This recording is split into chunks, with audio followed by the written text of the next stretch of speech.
Hello, I'm Alison Holloway, and this is our premiere story. Gary Lacy, one of America's foremost hair sculptors and hair colorists.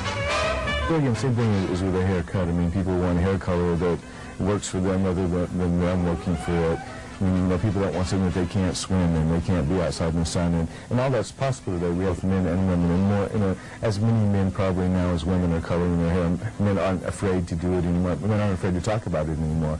I had men sitting in my studio now with foils in their head, and you know, they're not even embarrassed anymore. The first thing I notice when I walk into a room is everyone's hair color, and which is kind of bad, you know, that you sit in a restaurant and you got to go through it, and good, bad, good, bad, good, bad, but... Excuse me, miss, but I think there could be something with that. Sometimes you just want to go over and grab somebody and say, you know, here's my card, please call me. And Gary Lacy's just the guy to see. You know, if you have your hair colored today, you can have that same hair color looking the same all the time until you decide to change it. Or the products to do that with, to make it look great.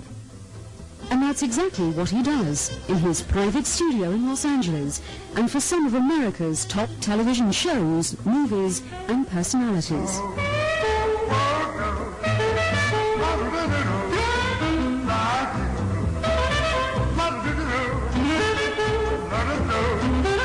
Well, last year I was fortunate enough to do the primetime special with Joan London.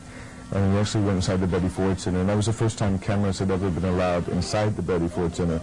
So it was interesting, one, to be there for 3 days, and two, you couldn't even as much have a Coke that had caffeine in it, for example.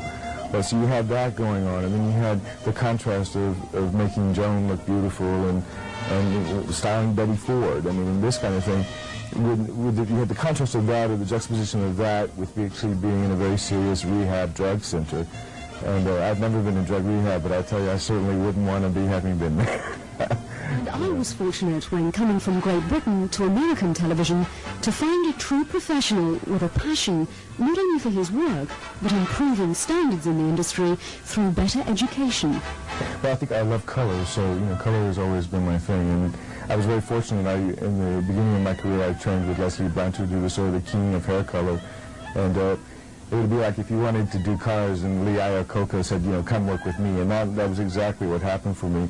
And Leslie did all kinds of little things, including, he said, always surround yourself with flowers, because that's an example of perfect color. So anybody that knows me will know that there's always flowers around me, always, because you keep your eye trained on perfect color all the time, and nobody did it better than God. At one of the ABC makeup rooms is where we just ended up here for a second. And Gary Lacy is here to show us and tell us all about color washing. Hi, Gary. Good to see you. Nice to And have you. Light Chemistry produces winners.